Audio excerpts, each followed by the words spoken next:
Friends, can you believe it is already that time of year for another Dollar Tree Thanksgiving video? I can't. It came real quick, but I am excited to be doing it. For this Thanksgiving dinner, I'll be using only Dollar Tree ingredients, with the exception of spices. Now, if you're new to this channel and you're wondering why the Dollar Tree, I don't do these videos to say that the Dollar Tree is necessarily the best place to get groceries or the cheapest place or anything like that. I do these videos because the reality is that for a variety of different reasons, it is where some people have to do their grocery shopping. And so I like to showcase different ways that people can utilize the limited variety of ingredients that they have available at Dollar Trees. So with that being said, let's get straight into the ingredients I got. So here is my variety of ingredients. I did have a couple challenges in finding and selecting some of the ingredients. You'll see more of that as I actually start cooking. But the top one was that I could not find anything turkey. So I went with chicken, which I think will turn out just fine. But it is going to be a chicken dinner instead of a turkey dinner. And I could not find stuffing for some reason. I feel like I always see stuffing at the Dollar Tree, but they did not have any stuffing. So I'm going to be making it myself with some bread. Otherwise, our ingredients include a can of green beans, a can of carrots, a container of milk. It's a little beat up on the bottom, but I think it's going to be all right. Some instant mashed potatoes, brown sugar, chicken broth, crispy onions, Cool Whip, the chicken, a pack of instant gravy mix. This is a neat item that I've been seeing at the Dollar Tree recently. They've always had... Oh, I'm too short for this. Ugh. There we go. This is what I've had to get in the past as a cooking oil that wasn't just a regular vegetable oil. And you see it's a soybean oil and extra virgin olive oil. And honestly, I'm pretty sure that it is mostly soybean oil. There's probably not much olive oil in here. But I've been seeing these lately and they are actual bottles of olive oil. There's no other oils or ingredients, just extra virgin olive oil. Let's see, where was I even at? I got chocolate chip cookie mix, Bisquick, the loaf of bread, some cheese, a frozen bag of winter blend veggies, and a frozen bag, it's a seasoning blend, so it's onion, celery, and peppers. And I think that's everything. The cheese, by the way, it is a pepper jack cheese. It is 4 ounces of cheese. I know sometimes people express concerns that they're unsure if it is a real cheese, but this is a real cheese. It's not like a artificial cheese product kind of deal. So I'm excited to show you how I transform these ingredients into a Thanksgiving meal. So the very first thing I'm gonna get started on is actually dessert. And for that, I'm making these chocolate chip cookies from this mix. The beauty of a mix like this is that it is almost a complete mix. The only thing that you need is some type of fat, some type of oil, butter, and then a tablespoon of water. I'm gonna do about a 1/4 cup of oil, and then there's a tablespoon of water. That's really all there is to prepping this cookie dough. Stir it real well until your dough comes together. It says not to eat the raw dough, but you know, I'm gonna try it anyway. I'm gonna be honest with y'all, the dough itself is not exciting. I would not sit here and eat that. I don't know if it's the olive oil versus butter or the pre-made dough in general. Maybe they're trying to discourage people like me from eating it, but I feel like the cookies are gonna taste good though. Like I feel like the baked cookies will taste fine. It says to cook for 11 to 13 minutes, so that is what I will do. This bread is already on the journey to being stale, but obviously we need it a lot further along. So I'm just gonna, actually I wonder if this knife would be better here so I don't crush it as much. We're gonna cut this into breadcrumbs. And as soon as those cookies are done, I'm gonna drop my oven temperature down to 300. And these will get dried in the oven for probably around 10 minutes, maybe a little bit more. I might need to stir them around and put them in for just a couple minutes more since I'm kind of packing this tray full of them. I could use a second pan, but who wants to do that? is like when you come home from the grocery store and you could make 2 trips. Why are you gonna do that when you can just struggle and carry everything in one go, right? Right, that is, admittedly, that is a lot of bread for this tray, but we're gonna work with it. If it doesn't work out, you can learn from my mistakes. My cookies are out of the oven, my breadcrumbs are in the oven, and I've got 2 things that I'm gonna work on while the breadcrumbs are drying out. Got that burner in the front on, a little oil, and I'm gonna cook all of the seasoning blend because it's pretty much a block. And then for the mashed potatoes, these are real easy. I think I'm only gonna make half the box, that's 4 servings. So it's just 1 1/3 cups of water, a couple tablespoons of butter, in our case oil, 2/3 cup of milk, and 1 1/3 cups of potatoes. Just following the directions right on the box. I've got my water and oil in the pan. They're heating up, and then I just opened my milk. This stuff is really great to have in like a emergency food supply because it's shelf stable, and it's also just great to have in your pantry in case you are cooking something and you need milk and you forget that you didn't have any more milk. This is ready to come off. I have my potato flakes and my milk ready to go in. I know my veggies, on the other hand, they're going to take a little while to saute since they are so frozen, but that's okay. I've sauteed other Dollar Tree veggies like that, particularly onions and peppers, and it takes a little bit, but they will turn out excellent. I'm going to set this aside for a little bit. By the way, I just moved my cookies to a plate so that way they can fully cool down. They baked a little puffier than I would have wanted them. Usually I prefer a cookie like this. It's kind of a taller cookie, but in this case, I actually would have liked if they had baked a little bit flatter and spread a little bit more, but this will be all right. I had stirred my bread and put it back in for another 5 minutes, and one prep step that I'm gonna do while I'm waiting for that is I have the cheese that I just opened, and I put it in the freezer for a little bit so it would get a little bit harder and a little bit easier to grate. Tried to grate this cheese before when it was on the softer side, and it's a lot easier if you put it in the freezer for a little bit. I have a box grater too. I'm not sure why I'm using this habit to pull this out. All right, let's do it this way. I would have chosen a better bowl if I had just thought about that in the first place. Don't mind me, I'm just trying to grate trees. Get it together, Lisa. My cheese is grated up. You can see that these are mostly thawed, but very watery. That is okay. That water will evaporate out in just a few minutes. While these potatoes are still hot, I'm gonna put a little bit of my cheese in there, as well as get some seasoning on these things. They are completely unseasoned potatoes. I'm just seasoning with whatever I personally think sounds good in amounts that are entirely to taste. You know, salt, pepper, some garlic powder. I have this Cajun style seasoning that I use in a lot of my videos that I really like. And in my opinion, potatoes can handle a lot of seasoning, so I'm not afraid to really go for it. Seasonings and cheese. It's okay if the cheese doesn't fully melt right now. I just want to have it completely stirred around in there. You can see that the water has evaporated. I'm going to let these saute for just a couple more minutes. I did taste them though, and they taste pretty good. While those veggies finish up, I'm going to finish up with my dessert because it needs time in the freezer. So my cookies have fully cooled down. I have my container of Cool Whip. I thawed it out in the fridge by leaving it, you know, it was frozen at the Dollar Tree and I left it in the fridge overnight. You can see I have already been in it.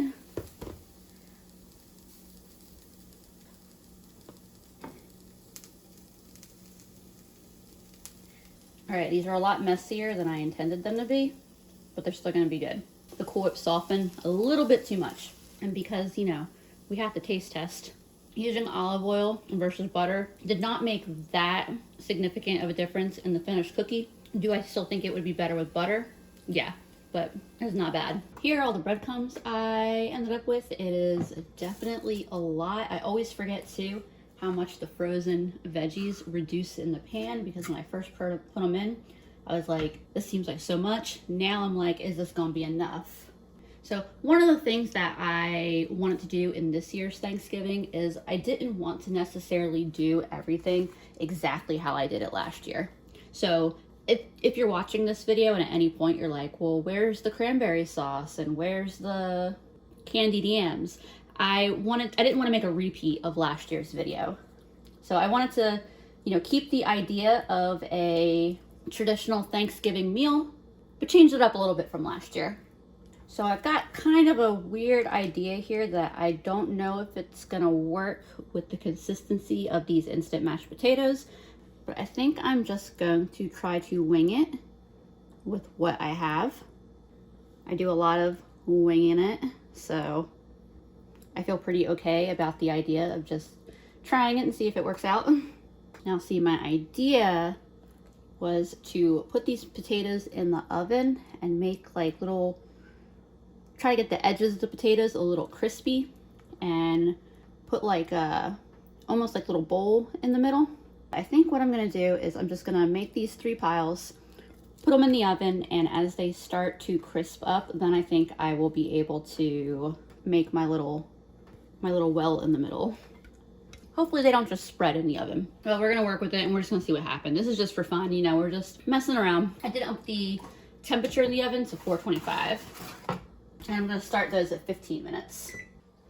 I was so ready to get going on my stuffing that I realized I forgot to cook my sausage. And this is just ground sausage. Usually I would get the tube, but they didn't have the tube. These are just shaped in lengths. There's no casing or anything like that. So if you chop it up, it's the same thing as ground pork sausage.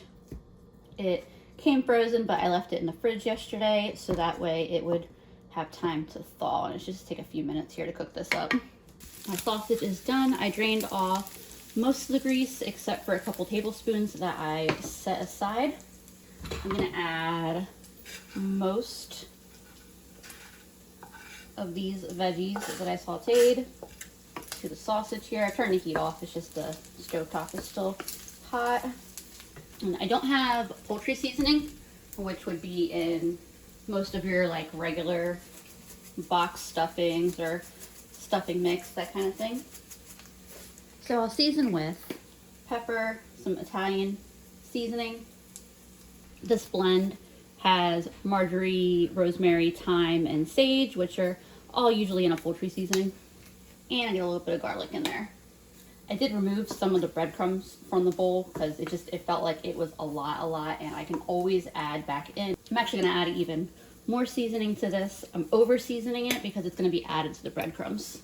I don't remember if I mentioned already that my mashed potatoes did pancake a bit, but that I just pushed them back into a mound, and I think that that is how they are going to stay now.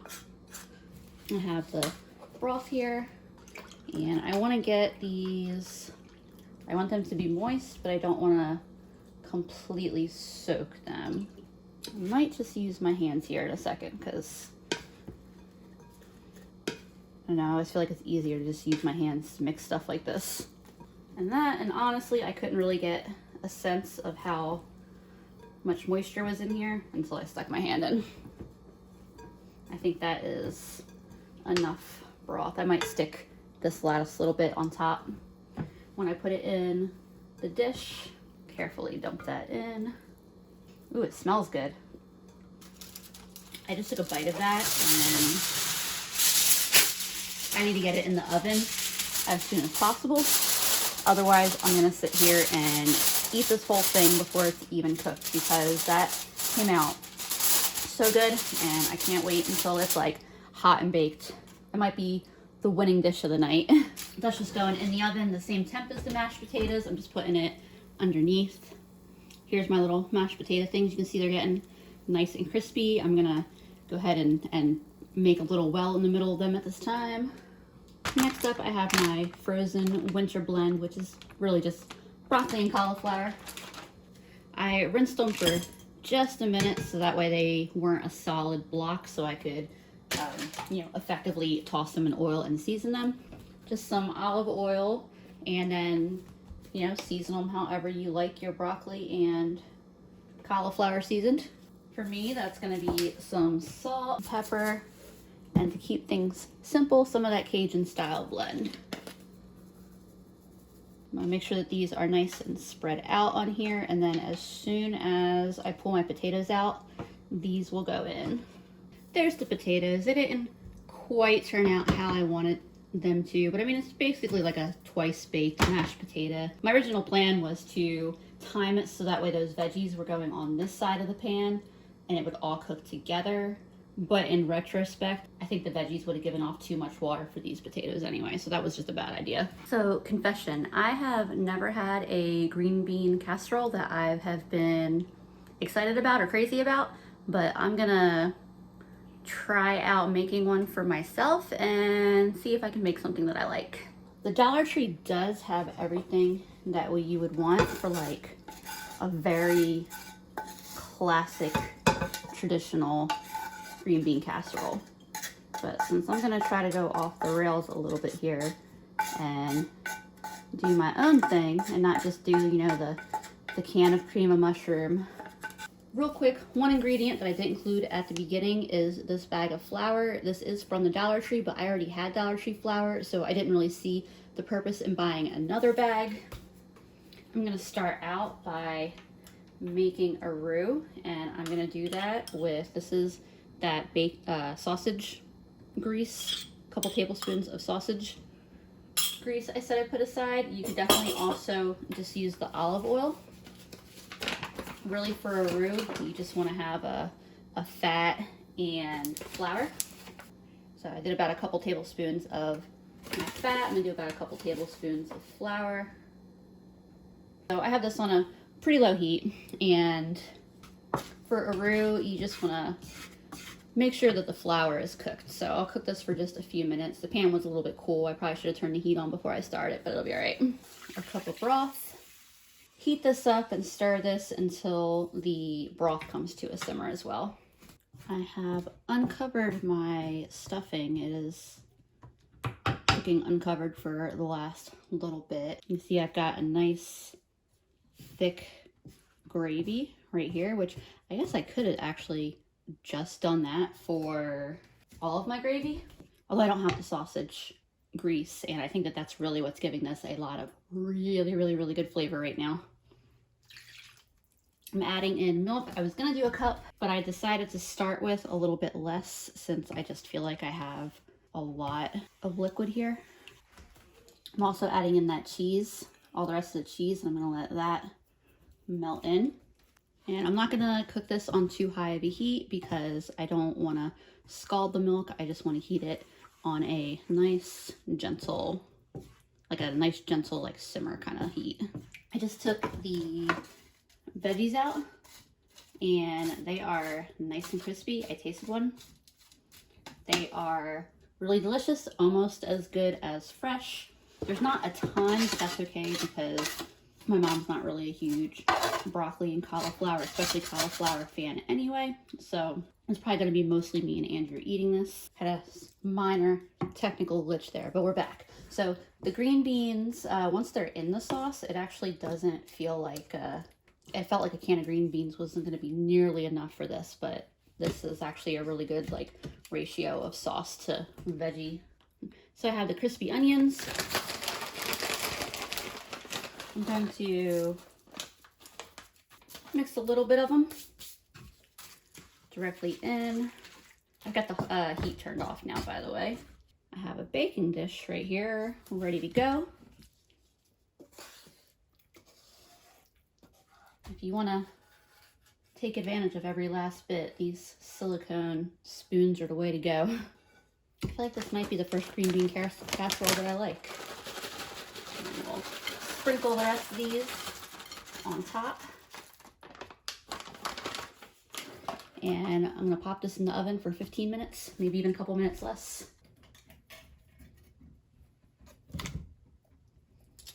Those are big old carrot chunks. I think I'm gonna keep them that way though. Usually I would make these with steamed carrots and like fresh steamed carrots, and usually I would use them with butter, but ultimately they are just sweetened carrots, so it'll be all right. This is super straightforward. It's just oil, brown sugar, carrots, a little salt, a little pepper, and that is all there is. It'll just simmer for a few minutes. I'm also gonna go ahead and handle my chicken right now. So these are gonna taste like any canned chicken typically would. I'll tell y'all, honestly, I think I would actually go with vegetable oil for the most part over this olive oil. It's not a great olive oil. It'll work, especially in a pinch. This olive oil I got from Aldi is just so much like fresher smelling. Like the Dollar Tree stuff doesn't smell rancid or anything, but it smells like stale. And I think that's what I was tasting when I ate my chocolate chip cookies, when I tried the cookie dough. Oh yeah, and that's just like a canned chicken that you'd use for a chicken salad. So I'm gonna empty it into a pan and then heat it up a little bit. Heat it up, season it, try to give it a little flavor. While those pans heat up, I'm gonna get my drop biscuits ready to go. I decided to go simple with drop biscuits because I have a lot of other stuff going on. If you didn't notice, I am really good at not like biting off more than I can chew, but giving myself a lot of work. I believe last year I did cornbread, which, whoops, I'm about to screw up, y'all. I'm about to drown my biscuits. You can't see what I was filling. I was filling 3/4 of a cup. It is a 1/3 of a cup of milk, plus another tablespoon. That would have been a disaster. According to the package, I should get 4 biscuits. I think I might just do 3 slightly larger biscuits instead. I changed my mind. I decided to just go with 4. I'll put those in for the 8 to 10 minutes that the packaging calls for. That sweet potato pie looks fantastic. Carrots are about done. Chicken still needs a few minutes, but that is okay. I'm gonna do a little swap. So that's to get the gravy, just water in there, 1.5 cups of water, per the directions on the gravy packet. These are really good. I definitely could have gotten a second can of carrots and been real happy. All right, so I gotta blend this with 1/2 cup of water and then add it to that. I'm gonna use the bowl that the cheese was in because I'm trying to dirty as few bowls as possible. And if a little bit of extra cheese gets in my gravy, I'm not gonna be upset. Get my handy dandy little whisk that I got just for this kind of purpose. And then I'm gonna add that. It says to stir vigorously with a whisk until thickened. I don't know, I think that's pretty whisked and thick. Does look great. A little browning on top. Perfect. All right, we are just about done. This chicken is looking much better now. I seasoned it pretty well. I didn't do salt. I figured it probably had a lot of salt in it, but pepper, garlic, some onion powder, a little paprika. It has the faint essence of canned chicken, but getting a little bit of color on it and adding some spices to it really changed that flavor profile. Before I start plating everything, I wanted to show you the finished spread. So there is that green bean casserole, brown sugar glazed carrots, a sausage stuffing, some chicken and gravy, biscuits, more gravy for the table, my little mashed potato experiments. I'll let you know how they are once we actually taste them. Definitely would have been a million times easier just to make mashed potatoes, but it was a fun experiment.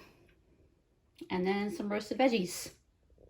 So this was a lot of fun, but definitely a lot of work. I know that not everyone has the resources to just mess around and experiment with ingredients, but if you do, I definitely encourage it. I think it will help you become a better cook, a better home chef, and it's just fun to see what you can do. Here also is my little table spread for the night. Ooh la la. Show y'all my finished plate here where it's light. The dining room's a little bit dimmer, but Big delicious looking plate of food. The little mashed potato, twice baked mashed potato thing was absolutely excellent. I don't know if I explicitly said that I spooned the chicken and gravy over it, but it was very, very good. And the green bean casserole was so good. I feel like it's so dark in here. All right, let there be light. The green bean casserole is so delicious that I actually think we're gonna be making it again. It's really good. Yeah, green bean, you need to make that again. We went from a house that doesn't eat green bean casserole to we want it again. And the mashed potato and chicken was really awesome. All right, well, we're gonna get back to eating. For dessert, we just have these little homemade chipwiches. They're straight out the freezer. I definitely should have waited a little longer to pull the Cool Whip out of the fridge. It got a little bit too soft. I think I would have had a less messy chipwich filling here, but who cares? It's chocolate chip cookies and Cool Whip. It's gonna be delicious. All right, my friends, I am officially full and exhausted. We rated the chipwiches probably like a 5 out of 10. They were okay, just okay. Nothing really wrong with them, but nothing to rave about either. Surprising us all, the green bean casserole was 1000% the star dish of the night. So I hope y'all enjoyed watching, and whatever you do this Thanksgiving, I hope you have a wonderful, joyous holiday, whether that means spending time with friends or family, if you're on the job, if you're spending it alone. I hope that you still do something for yourself that day to enjoy the day. If you don't celebrate Thanksgiving, I know a lot of my viewers are not in the US. I still hope that you have an absolutely wonderful day, and I will see you all again soon.